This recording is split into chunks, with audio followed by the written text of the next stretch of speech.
Our topic for today is understanding the concept of a mental disorder.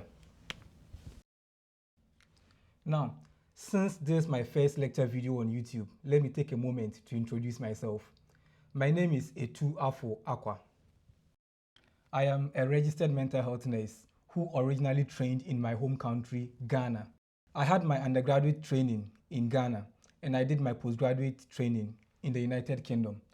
At the moment, I am currently working as a registered mental health nurse in UK. With the introduction out of place, let's focus on the concept of a mental disorder. To understand the concept of a mental disorder, we need to ask ourselves the following question. What is a mental disorder? Okay, whenever you are asked this question, what is a mental disorder? I am sure a lot of concept comes into your mind. A lot of people have gotten their own definition for what a mental disorder is. Some people believe that people who have a mental disorder may be unstable. Others believe they may be unsettled. Others believe they may be having some kind of psychopathology. People say they are crazy. Some say they are mad. And some say they are nuts. But what does it really mean when we say someone is unstable, unsettled, having a kind of psychopathology, crazy, mad, or nuts? To answer this question, let me give you two scenarios. Let's assume I come to you as a patient with the following symptoms. Okay, so this is scenario A. I come to you with headache, chills, nausea, fever, body ache, and loss of appetite. As a clinician, you are right to think that I may be having malaria, so you make a provisional diagnosis of malaria. You can also make a differential diagnosis of a urinary tract infection because sometimes a urinary tract infection can mimic the signs and symptoms of malaria. To be sure of what I'm suffering, you may request some lab investigations such as RDT or BF. And then you can also request for urinalysis. And you can also request for a urine culture. All right, now after asking for all of these tests, my urinalysis comes out as unremarkable.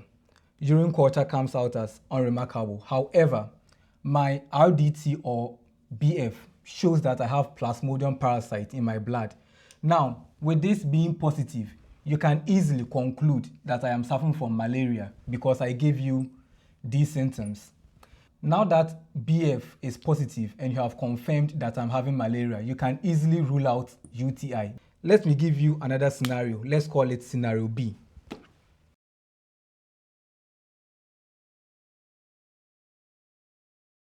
There we have scenario B.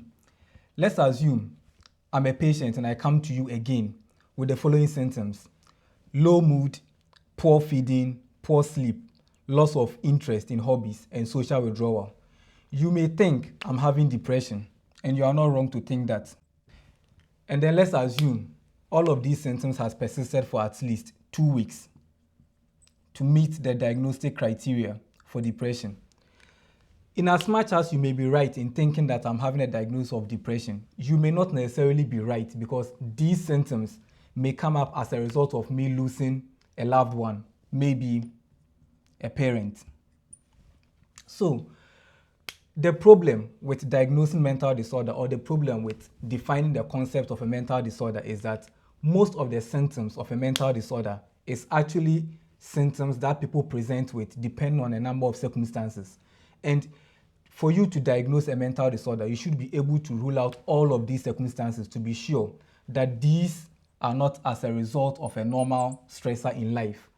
In other words, for scenario A, we were able to run some tests to determine what kind of disorder I was having, in that case, malaria, by doing RDT, BF, and then urinalysis, urine culture, and urine routine examination. But for a diagnosis like depression, schizophrenia, or any other mental health diagnosis, you are not at liberty to be running lab tests to determine the kind of disorder the person is having. That makes the definition of a mental disorder more complex. In the course of this lecture video, what we are going to do is to help us understand what a mental disorder is and then what the concept of a mental disorder is. To define a mental disorder, I'm going to write one definition of a mental disorder. This definition will come from the DSM-5 or the American Psychiatric Association.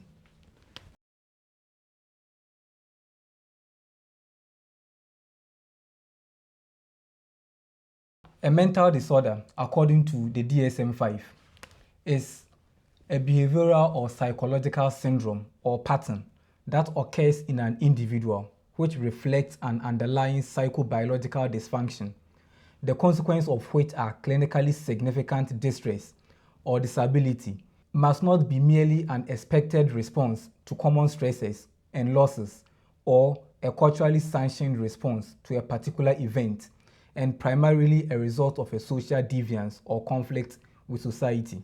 That was a very long definition, so I'm going to underline the keywords and then explain to you. All right, so according to the DSM-5, that is the diagnostic manual by the American Psychiatric Association in 2013, that is the definition for a mental disorder. So it says a mental disorder is a behavioral or psychological syndrome or a pattern that occurs in an individual which reflects an underlying psychobiological dysfunction, the consequence of which are clinically significant distress or disability, must not be merely an expected response to a common life stressor or losses, or a culturally sanctioned response to a particular event. I think the whole of this will be a keyword. And primarily a result of a social deviance or conflict with society. Let's take it one at a time. The DSM says a mental disorder is a behavioral or psychological syndrome. So, behavioral, as we know, comes from the word behavior. That is the manner in which someone conducts themselves, how they act and react to society or internal instincts. Now, psychological has to do with the way the person thinks, feels, and then how they respond to thoughts and emotions. A syndrome is a cluster of signs and symptoms. So far, our understanding is that a mental disorder is a behavioral, that is the person's behavior, how they act and react to the environment, or psychological syndrome, something happening on a psychological level, being it their thoughts or how they are feeling. And it comes with a cluster of signs and symptoms, that is the syndrome, or a pattern that occurs in an individual.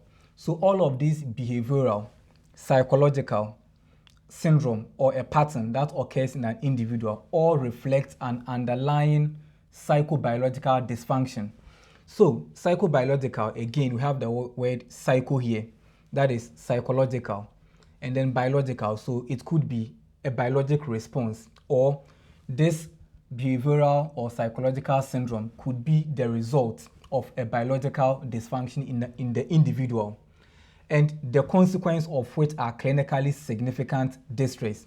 That means that all of these behavioral and psychological syndrome occurring in this person, which is suggesting a psychobiological dysfunction, produces a clinically significant distress. Now, what is a clinically significant distress? First of all, let's explain the word distress. Distress can mean suffering. It can mean uneasiness. And it's generally the result of signs and symptoms that doesn't agree with a person or causes a person to suffer. So, a clinically significant distress has to do with any signs and symptoms that causes suffering or uneasiness to a person that should warrant a clinical attention, such that they will need treatment for what they are feeling. That is a clinically significant distress. Or disability must not be merely an expected response to a common stressor or life. So, the signs and symptoms the person is experiencing shouldn't be as a result of a life stressor, or shouldn't be how a person is expected to respond to a life stressor or losses. So if you remember, I gave a certain scenario of someone losing their loved one. So if someone is grieving, if someone is not eating, not sleeping, if someone is having a low mood because they have lost someone and their reaction to the loss is an expected response, that doesn't qualify as a mental disorder according to the DSM-5 or according to the American Psychiatric Association. That is what this part means. And it shouldn't be a culturally sanctioned response to a particular event. Culturally sanctioned response to a particular event. For an action to be culturally sanctioned, that means it is accepted by a certain culture. So when you are diagnosing a mental disorder or when you are defining a mental disorder, you need to factor in the culture of the person. If the signs and symptoms the person is demonstrating is culturally sanctioned by the person's culture, that doesn't mean the person is having a mental disorder because the person's culture accepts that kind of response. And it says it should be a primary result of a social deviance or conflict with society. That means the signs and symptoms the person is demonstrating should deviate from the person's society. It should deviate from the person's norms, values, and if you like, the culture of the society the person belongs to. That is the word deviance or social deviation. And it should conflict with society. Let me give an example about this social deviance thing. Let's assume, for example, myself. Now, my name is Etu. I'm a Ghanaian. And in my culture, when you see an elderly person, you are expected to greet them. When I see an elderly person in a bus, for instance, and they are standing and I am sitting, I need to get up and offer my seat to them. That is a culturally sanctioned response to me meeting an elderly person in a bus without a seat. Now, if I should do the same thing in another country where this is not their culture, I may be seen as deviating from that society's norm. Meanwhile, if I had done the same thing in Ghana, I would be conforming to the norms and the culture of the Ghanaian people. So that is when social deviance comes into play. All right.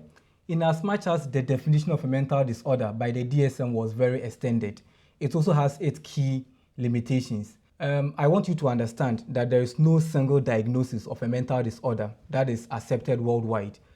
But most of the definitions of a mental disorder all agree on the following criteria. We have deviance, we have distress, dysfunction, and danger. If you want to understand more of this kind of thing, you can read Abnormal Psychology, edition 9 by Ronald Comer. That book explains all of this into details. But for the purposes of this lecture, I'm going to go through all of these to make sure you understand the point I'm trying to make. Let's start with deviance. Deviance comes from the word to deviate. That means to shift from a particular norm. So when we say deviance, it means that the pattern of behavior, emotions, or thoughts of this person should deviate or should be substantially different from what is expected of this person. It typically deviates from the person's culture and norms. When a person is demonstrating some kind of behavior that is not in line with the person's culture, it is seen that the person's behavior is in deviance to the person's culture, or the person's behavior is markedly different from the person's norms. That is when deviance comes in.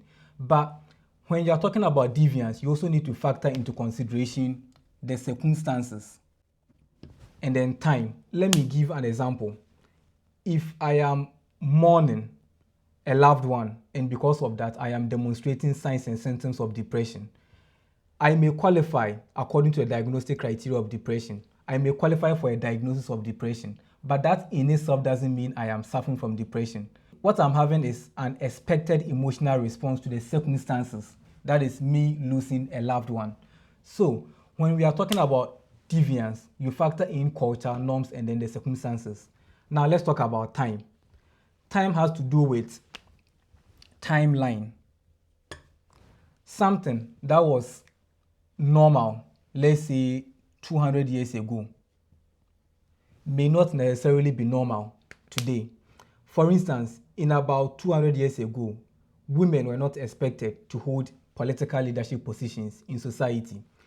If a woman 200 years ago wanted to hold a political office, this person may be regarded as someone who is having some kind of grandiose delusion. Meanwhile, the same behavior today is highly valued. So, deviance also takes into consideration the timeline of the event we are talking about.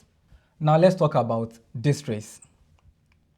I think I have spoken a little bit about distress when I was defining a mental disorder according to the DSM. Distress, as I explained, has to do with suffering. It has to do with pain. It has to do with uneasiness. But remember, all of this is on a psychological level, at least for the purposes of defining a mental disorder.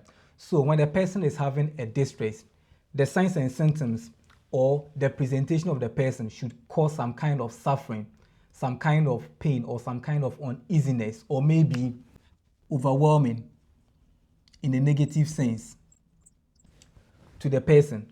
But what you need to understand is that signs and symptoms of a mental disorder doesn't always cause distress, because some signs and symptoms of a psychological disorder can be egosyntonic or ego dystonic. In order for you to understand distress better, I need to take about 2 minutes to explain what egosyntonic and ego dystonic means. When we say a symptom or an indication of a mental disorder is egosyntonic, that means it is in synchrony with the person's self. In other words, the signs and symptoms the person is having doesn't conflict with the person's attitude or values. So if I am hearing voices of, say, an alien civilization talking to me about the end of the world, and I feel special about it, the signs and symptoms, that is in this case, the voices that I'm hearing, is in synchrony or is acceptable to me. Therefore, they do not cause me distress, so they are egosyntonic to me. In as much as it is an indication of me having some kind of auditory hallucination, it is still not causing me a distress. Now, ego dystonic is the opposite of egosyntonic. That means the signs and symptoms I am having disagrees with my values. It disagrees with my persona. It disagrees with my thoughts. And because of that, it is causing me great distress. So, when you are defining a mental disorder, in as much as you have to factor in a level of distress, understand that not all mental disorders cause an element of distress, because some of them can actually be acceptable to the person experiencing it, in this case being egosyntonic. Now, let's talk about dysfunction. Dysfunction comes from the word function and then dys. Obviously, function has to do with how a person carries out their day-to-day activity. So typically, a person will sleep, eat, take care of their personal hygiene, work, engage with society. That is the function of most people. Most people will sleep, eat, go to work, take care of their personal hygiene, partake in social activities and all of that. That is the function of an average person. Now, this has to do with an inability of a person to function.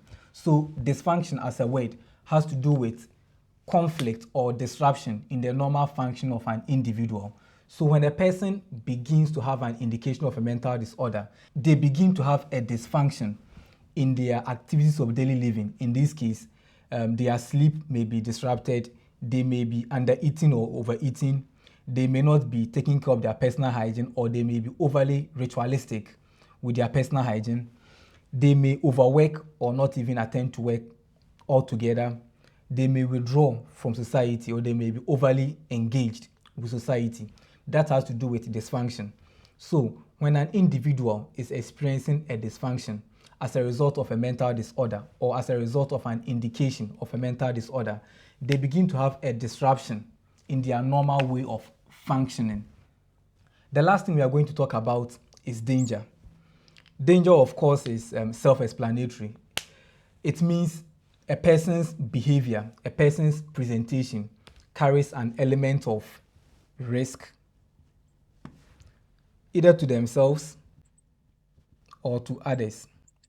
When a person develops an indication of a mental disorder, or when a person gets a mental disorder, the kind of signs and symptoms they are having may put them at risk, or may put them in a state where they are not able to take care of themselves, therefore putting themselves at risk, or they may actively seek others in order to harm them. That is when they become dangerous to society. A lot of mental disorders carry this element of danger, although not all mental disorders, but most mental disorders, especially the psychotic disorders, carries an element of danger depending on the kind of hallucination or delusions a person is having. That is when danger comes into play. You also need to understand that not all mental disorders put a person at risk of harming themselves or others. In fact, some mental disorders, and a lot of them, actually make the person vulnerable to being attacked or being harmed by other people. So, in as much as I haven't really defined a mental disorder in my own words, I have defined a mental disorder in the words of the DSM-5, and I've also explained some criteria that needs to be factored in when you are diagnosing a mental disorder, just to give you a broader idea when you are thinking of what a mental disorder is and what a mental disorder isn't. And I think this will put you in the right situation to differentiate a mental disorder from a normal reaction to circumstances that happen to most people in their lives. Okay, now the key giveaways of this lecture. We have defined a mental disorder. We have defined a mental disorder, at least according to the DSM-5.